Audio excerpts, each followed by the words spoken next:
Welcome students. आज हम बात करेंगे आइसोमेरिज्म की। लास्टली हमने कवर किया आईयूपीएसी नोमेनक्लेचर। आज हम डिस्कस कर रहे हैं आइसोमेरिज्म।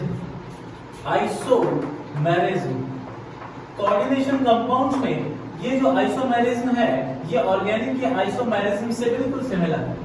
जैसे हमने ऑर्गेनिक में पढ़ा था, आइसोमेरिज्म का मतलब क्या है? एक ऐसा फिनोमिना जिसमें मॉलिक्यूलर फार्मूला तो सेम रहता है लेकिन किसी ना किसी एस्पेक्ट में, आइदर स्ट्रक्चरल एस्पेक्ट में या फिर थ्री डायमेंशनल स्पेस में मॉलिक्यूल के ग्रुप्स का ओरिएंटेशन डिफरेंट हो। मॉलिक्यूलर फार्मूला सेम रहेगा, बाकी चीजें किसी ना किसी एस्पेक्ट में डिफरेंट होने वाली है, उसको आइसोमेरिज्म कहते हैं। यहाँ पर भी सेम इस आइसोमेरिज्म को हम दो पार्ट में डिवाइड कर लेते हैं। यहाँ पर भी आइसोमेरिज्म को हम कैटेगराइज करते हैं टू कैटेगरी में। फर्स्ट है स्ट्रक्चरल आइसोमेरिज्म। स्ट्रक्चरल आइसोमेरिज्म नाम से क्लियर होगा आपको कि स्ट्रक्चरल क्यों बोला। स्ट्रक्चरल इसलिए बोला कि मॉलिक्यूलर फार्मूला तो सेम रहने वाला है लेकिन स्ट्रक्चर जो होगी कंपाउंड की वो डिफरेंट होगी। सेकंड हो जाएगा स्टीरियो आइसोमेरिज्म। स्टीरियो आइसोमेरिज्म का मतलब क्या? स्टीरियो आइसोमेरिज्म का मतलब जहां पे थ्री डायमेंशनली यानी कि स्पेस के अंदर ग्रुप्स के ओरिएंटेशन में आपको डिफरेंस मिलेगी। यानी कि कहने का मतलब स्ट्रक्चरल आइसोमेरिज्म में क्या मिलेगा? डिफरेंस इन स्ट्रक्चर आपको देखने को मिलेगी, स्ट्रक्चर में डिफरेंस मिलेगा। और स्टीरियो आइसोमेरिज्म में क्या मिलेगा आपको दिखेगा difference in orientation. Difference in orientation in space. Three dimensional space में ओरिएंटेशन में क्या होगा? डिफरेंस आपको देखने को मिलेगा। एक एक करके सारा हम कवर करते हैं। सबसे पहले बात करेंगे स्ट्रक्चरल आइसोमेरिज्म की। चलिए हेडिंग डालते हैं स्ट्रक्चरल आइसोमेरिज्म। Structural isomerism. इस आइसोमेरिज्म में बच्चों स्ट्रक्चर डिफरेंट होने वाला है। तो इसमें सबसे पहले हम बात करेंगे आयोनाइजेशन आइसोमेरिज्म की। आयोनाइजेशन आइसोमेरिज्म, ठीक है। आयोनाइजेशन आइसोमेरिज्म का मतलब सिंपल वर्ड्स में बात करते हैं, टू द पॉइंट। ऐसा आइसोमेरिज्म जिसमें डिफरेंट टाइप के आयंस मिलेंगे ऑन डिसोसिएशन।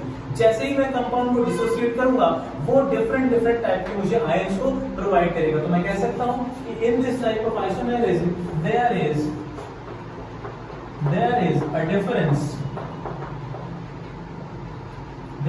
अ डिफरेंस किसमें? In type of ions produced. जो आयंस प्रोड्यूस होंगे उसमें डिफरेंस आपको मिलेगा। जो भी आयन आपको प्रोड्यूस हो रहे हैं कंपाउंड से के डिसोसिएशन से, वहां आपको दिखेगा आयोनाइजेशन आइसोमेरिज्म। मोर क्लियर करते हैं इसको हमारे एग्जांपल से। जैसे मैंने एग्जांपल लिखा प्लैटिनम NH3O4Cl2 एंड Br2। इस तरीके सामने देखिए, ये कोऑर्डिनेशन स्फीयर में अमोनिया है, यहाँ पर क्लोरीन आ रहा है और बाहर कोऑर्डिनेशन स्फीयर के बाहर है ब्रोमीन। ठीक है, इसकी आइसोमेरिक फॉर्म में लिख रहा हूं। देखिए जरा ध्यान से, प्लैटिनम NH3O4 Br को अंदर ले आए और क्लोरीन को ले गए बाहर। ब्रोमीन को अंदर ले आए कोऑर्डिनेशन स्फीयर के और क्लोरीन को ले गए बाहर। दोनों का मॉलिक्यूलर फार्मूला बिल्कुल सेम है। क्या डिफरेंस है? अगर इस मॉलिक्यूल को आप क्या करते हो? डिसोसिएट करते हो सॉल्यूशन में, तो ये मुझे यहाँ से क्या देगा भाई? आयनाइजेबल स्पीशीज जो है वो आयनाइज होगी। यहाँ से जो काउंटर आयन है, इसका काउंटर आयन है ब्रोमाइड आयन, तो मुझे यहाँ से क्या मिलने वाला है? ट्वाइस ब्रोमाइड आयन, मुझे ये मिलने वाला है यहाँ से। इसको अगर डिसोसिएट करूंगा तो ये मुझे क्या देगा? ये मुझे क्लोराइड आयन देगा, twice chloride ion, Cl negative ion. कहने का मतलब ऐसी टाइप की आइसोमेरिज्म जिसमें डिसोसिएट करने पे कंपाउंड को डिफरेंट टाइप के आयंस का प्रोडक्शन हो। इस कंपाउंड के डिसोसिएशन से ब्रोमाइड आयंस मुझे मिल रहे हैं, मैं ब्रोमाइड की टेस्टिंग कर सकता हूं यहाँ से। इस कंपाउंड के डिसोसिएशन से मुझे क्या मिल रहा है? क्लोराइड आयंस मिल रहे हैं। तो टाइप ऑफ आयन जो है वो डिफरेंट मिलेंगे। That is called ionisation isomerism. समझ आया? सेकंड टाइप का हमारे पास आइसोमेरिज्म है हाइड्रेट आइसोमेरिज्म। हाइड्रेट आइसोमेरिज्म नाम से क्लियर है। हाइड्रेट का मतलब होता है किससे एसोसिएटेड होगा, यानी कि कहीं ना कहीं वाटर मॉलिक्यूल्स की बात जरूर आएगी इसमें, है ना। तो ये ऐसे टाइप का आइसोमेरिज्म होता है where there is a difference in the water molecules outside the coordination sphere, यानी कि कोऑर्डिनेशन स्फीयर के बाहर, ऐसे कोऑर्डिनेशन स्फीयर के बाहर वाटर मॉलिक्यूल्स में डिफरेंस देखने को मिलेगा। डिफरेंस किस चीज का? नंबर का बच्चों, यानी water molecules outside the coordination sphere different होने वाले हैं। तो मैं यहाँ पर इसके बारे में एक स्टेटमेंट ये दे सकता हूँ दैट हाइड्रेट आइसोमेरिज्म इसमें क्या होगा, देयर इज अ डिफरेंस,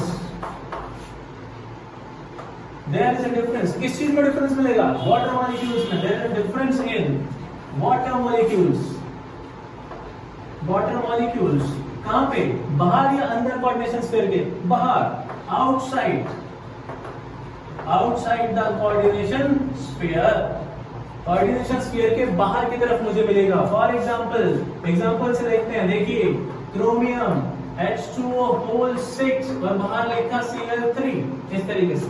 अब सारे वाटर मॉलिक्यूल अंदर है, बाहर कितना है, एक भी नहीं, इसकी आइसोमेरिक फॉर्म बनाता हूं, देखिए इधर H2O एक बाहर ले जाओ, एक क्लोरीन को अंदर लाओ। ऐसा क्यों किया, इसलिए किया क्योंकि इसका कोऑर्डिनेशन नंबर कितना रखना है, 6, कोऑर्डिनेशन नंबर 6 है, कंपाउंड का कोऑर्डिनेशन नंबर चेंज नहीं होना चाहिए। 5 and 1 ये टोटल कोऑर्डिनेशन नंबर 6 हो गया। तो बाहर से एक क्लोरीन अंदर आया, एक वाटर बाहर चला गया, क्या लिखे Cl2.H2O, क्लियरली दिख रहा है, एक वाटर मॉलिक्यूल बाहर चला गया है, तो outside the coordination sphere number of water molecule change हो गए बच्चों। नेक्स्ट और क्या कर सकते हैं, एक और को बाहर भेज दो, H2O होल 4 Cl2, ये हो जाएगा Cl into twice H2O, बोले ठीक है। फिर क्रोमियम, एक और क्लोरीन को अंदर ले आओ, एक और वाटर को बाहर भेज दो, H2O whole 3 Cl3 into 3H2O बच्चों। तो इस तरीके से मैं कुछ आइसोमेरिक फॉर्म्स का यहाँ पर फॉर्मेशन कर सकता हूँ। क्या कह रहे हैं कि there is a difference in the water molecules outside the coordination sphere, बाहर बदलेंगे। यहाँ पर कितने थे वाटर मॉलिक्यूल, 0, यहाँ कितना दिख रहा है 1, यहाँ पे कितना दिख रहा है 2। तो ऐसी स्पीशीज क्या होगी, हाइड्रेट आइसोमेरिज्म शो करेगी, ठीक है ना। ये जो आइसोमेरिक स्ट्रक्चर आपको दिख रहा है, इसको मैं हाइड्रेट आइसोमेरिज्म नहीं बोलूंगा। क्यों, क्योंकि ये मॉलिक्यूल नहीं बनेगा। क्यों नहीं बनेगा, देखिए यहाँ कोऑर्डिनेशन स्फीयर के बाहर सारे के सारे वाटर हैं, आयनाइजेबल नहीं है, आप इसको आयनाइज कैसे करोगे। दूसरी चीज यहाँ पर देखिए, ये न्यूट्रल स्पीशीज है, यानी कि इस कॉम्प्लेक्स के ऊपर चार्ज कितना है, 0 चार्ज है। तो ये जो वाटर है, ये इस कॉम्प्लेक्स के साथ स्टेबल कैसे रहेगा। फॉर एग्जांपल अगर मैं यहाँ पे बात करता हूँ, तो यहाँ पर क्या है, आयनाइजेबल स्पीशीज है। अब ये जो वाटर है, ये एक डाइपोल है बच्चों, क्या है, डाइपोल। और यहाँ पर इसके ऊपर आयन है, जैसे Cl2 बाहर है, तो इसमें कितना आएगा, ये 2- और इसमें +2। तो ये भी कैसा हो गया, पोलर, यानी कि आयन, और ये हो गया डाइपोल। तो यहाँ पे जो इंटरेक्शन देखने को मिलती है वो होती है आयन डाइपोल इंटरेक्शन। लेकिन यहाँ पर ऐसा कुछ नहीं मिलने वाला। यहाँ पे जो वाटर है, ये तो डाइपोल है ना, पोलर है ना, ये डाइपोल है, लेकिन यहाँ पर आयन नहीं बन रहा है डिसोसिएशन से। तो सॉल्यूशन स्टेट में क्या होगा, ये आयन डाइपोल इंटरेक्शन नहीं बनने वाली। तो इस कंपाउंड को इसलिए मैं हाइड्रेट आइसोमेरिज्म की कैटेगरी में नहीं रखूंगा। बहुत सारे स्टूडेंट्स हम मिस्टेक करते हैं, इसको भी इंक्लूड कर देते हैं, तो ये नहीं करना है अभी, ठीक है। समझ में आई बात। नंबर ऑफ वाटर मॉलिक्यूल बाहर, कोऑर्डिनेशन स्फीयर के बाहर डिफरेंट होना चाहिए। और हमने कौन सा किया था, स्ट्रक्चरल में आयनाइजेशन आइसोमेरिज्म किया और हाइड्रेट किया। थर्ड की बात करते हैं, लिंकेज आइसोमेरिज्म। लिंकेज आइसोमेरिज्म में क्या होगा कि हमारे पास एम्बिडेंटेट लिगेंड का प्रेजेंस होगा, यानी जिस भी कंपाउंड में एम्बिडेंटेट लिगेंड प्रेजेंट होता है, वहां लिंकेज आइसोमेरिज्म आपको शो होगा। तो इसका डेफिनेशन भी हम लोग ऐसा लिख सकते हैं कि जहां पर भी लिंकेज आइसोमेरिज्म शो होगा, वहां है ना, वहां पर एम्बिडेंटेट लिगेंड का प्रेजेंस होगा। तो थर्ड में बात कर रहा हूं, linkage isomerism. Linkage isomerism, linkage isomerism में क्या कि एम्बिडेंटेट लिगेंड प्रेजेंट होना चाहिए। तो मैं ऐसा बोल सकता हूं कि when any ambidentate ligand is present which shows the difference in linkage. क्या बोला मैंने, when any ambidentate ligand is present which shows difference in linkage। तो हम इसको स्टेटमेंट को लिख भी लेते हैं, when any ambidentate ligand shows difference in, किसमें डिफरेंस शो करेगा बच्चों, लिंकेज में। लिंकेज कहां से कनेक्टिविटी है मेटल के साथ, वहां से, यानी कि जिस भी एम्बिडेंटेट लिगेंड में लिंकेज का डिफरेंस आएगा। लिंकेज कैसे, देखो सामने, अगर मैं बात कर रहा हूं साइनाइड की, यानी कि यहां से जो कार्बन है वो डोनेट कर रहा है सेंट्रल मेटल को, इसका उल्टा करो, एम्बिडेंटेट लिगेंड है ना ये, तो इसको हम क्या लिख सकते हैं, NC लिख सकते हैं। और बात करते हैं NCO, क्या लिख सकते हैं, OCN।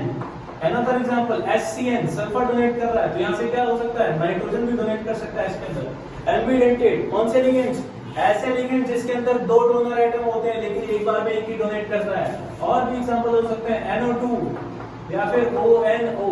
तो these are the ambidentate ligands.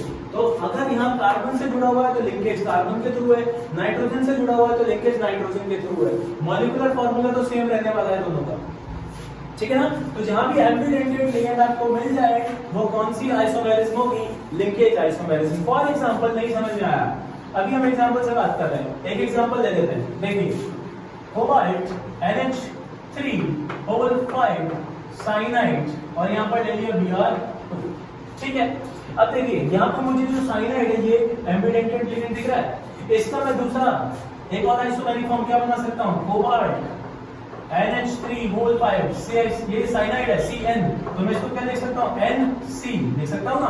जो साइनाइड अगर एक बार तो कार्बन से बॉन्ड होगा, एक बार नाइट्रोजन से, तो इसी की मैंने क्या कर दिया? एम्बिडेंटेड लिगेंड साइनाइड से इधर कर दिया आइसोसाइनाइड NC।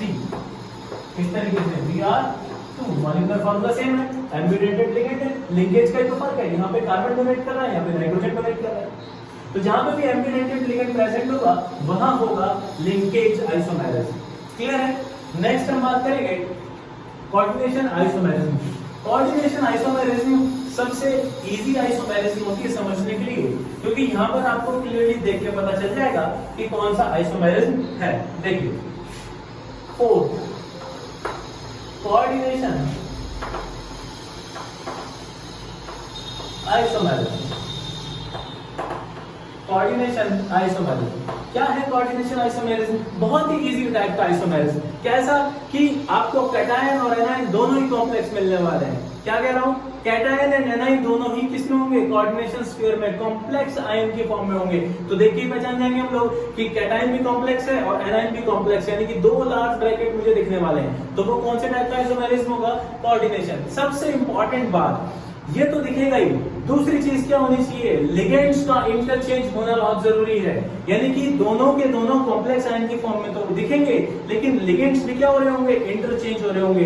कैसे? देखिए बेटा मैं बोल सकता हूं कोऑर्डिनेशन आइसोमेरिज्म के अंदर देयर इज, या फिर ऐसे बोल सकते हैं both cation and anion are complex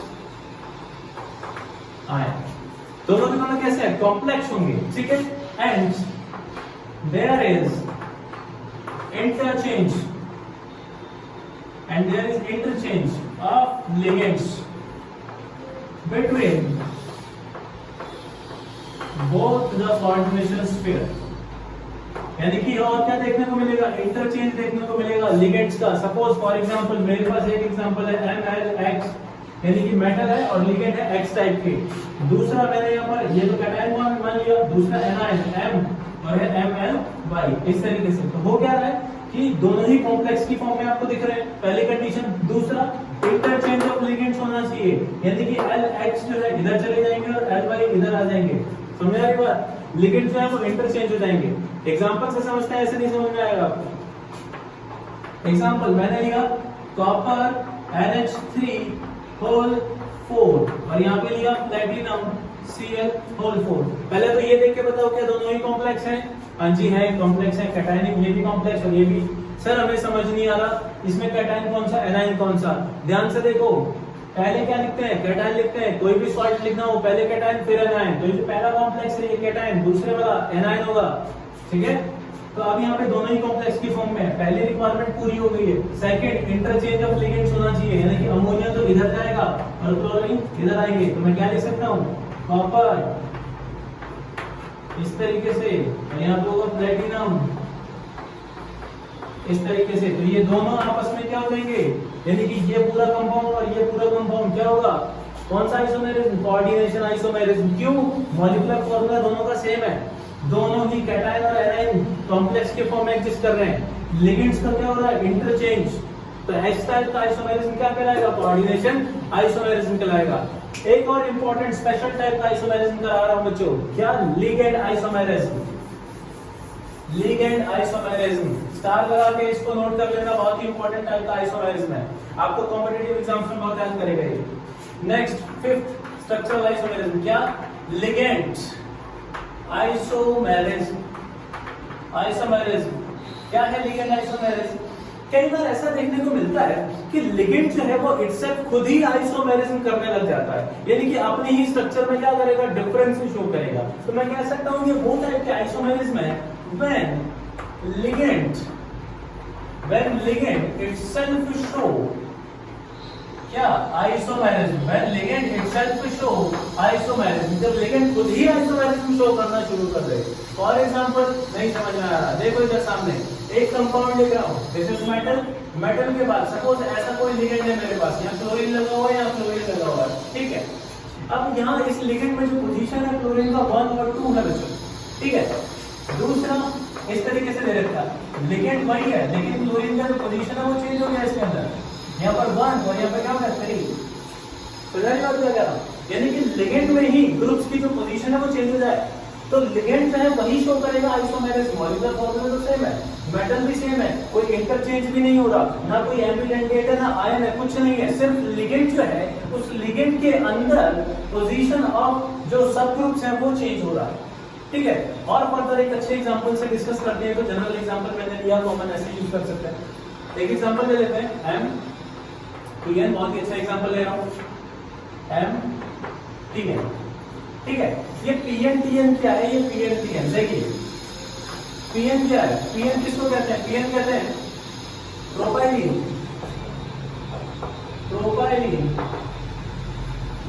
डाइअमीन, propylene डाइअमीन। क्या स्ट्रक्चर होगा प्रोपाइलीन डाइअमीन का, CH2 NH2 CH2 NH2 and CH2, this is propylene diamine. यहाँ पे अमीन जो ग्रुप है, ये जो ग्रुप है आपका, इसकी ग्रुप की पोजीशन क्या है 1 और 2, क्या है 1 और 2। अगर आप इसका IUPAC नेम लिखेंगे तो क्या कहेंगे, प्रोपेन 1,2 डाइअमीन, क्या लिखेंगे प्रोपेन 1,2 डाइअमीन, तो पोजीशन क्या है 1 और 2। बात करते हैं TN की, तो जो TN है, ये TN क्या है, TN होता है ट्राइमिथाइलिन डाइअमीन, ट्राइमिथाइलिन डाइअमीन। क्या स्ट्रक्चर होगा ट्राइमिथाइलिन डाइअमीन का, CH2 NH2 CH2 NH2, ट्राइमिथाइलिन डाइअमीन। यहाँ पे इन ग्रुप्स की पोजीशन क्या है अगर बात करें तो, ये NH2 ग्रुप्स देखिए 1, 2 और 3, तो फर्स्ट और थर्ड पोजीशन पे है ना। IUPAC नेम क्या हो जाएगा, प्रोपेन 1,3 डाइअमीन। तो पोजीशन में डिफरेंस है लिगेंड के, यहाँ अमीन ग्रुप 1 और 2 पे था, यहाँ अमीन ग्रुप 1 और 3 पे है ना। तो इसमें क्या है कि सिर्फ लिगेंड के अंदर पोजीशन ऑफ सब ग्रुप्स का डिफरेंस होता है, तो लिगेंड इटसेल्फ खुद से शो करने लग जाता है आइसोमेरिज्म। तो ऐसे टाइप के आइसोमेरिज्म को क्या कहते हैं, लिगेंड आइसोमेरिज्म कहते हैं, ठीक है। समराइज करते हैं 5 मिनट में, कैसे देखिए। सबसे पहला हमने बात की स्ट्रक्चरल आइसोमेरिज्म में आयनाइजेशन आइसोमेरिज्म की। आयनाइजेशन कौन सा isomerism, in which there is a difference between the ions produce, जो भी आयन बनेगा डिसोसिएशन से वो डिफरेंट होना चाहिए। हमने एग्जांपल किया ब्रोमीन और क्लोरीन वाला, ठीक है। दूसरा हाइड्रेट आइसोमेरिज्म, कोऑर्डिनेशन स्फीयर के बाहर कोऑर्डिनेशन स्फीयर के बाहर number of water molecules different होने चाहिए, है ना।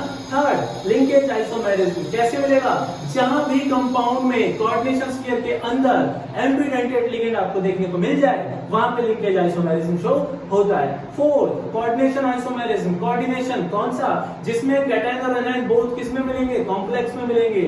और सेकंड चीज कि लिगेंड्स का क्या हो जाएगा, इंटरचेंज हो जाएगा। नेक्स्ट फिफ्थ एंड लास्ट कौन सा, लाइगेंड आइसोमेरिज्म या फिर लिगेंड आइसोमेरिज्म, जिसमें लिगेंड इटसेल्फ भी आइसोमेरिज्म शो करता है। कैसे करता है, लिगेंड के जो सब ग्रुप्स होते हैं उनकी पोजीशन डिफरेंट होती है। समझ में आई बात। इसके बाद हम कैरी फॉरवर्ड करेंगे स्टीरियो आइसोमेरिज्म। स्ट्रक्चरल समझ में आया।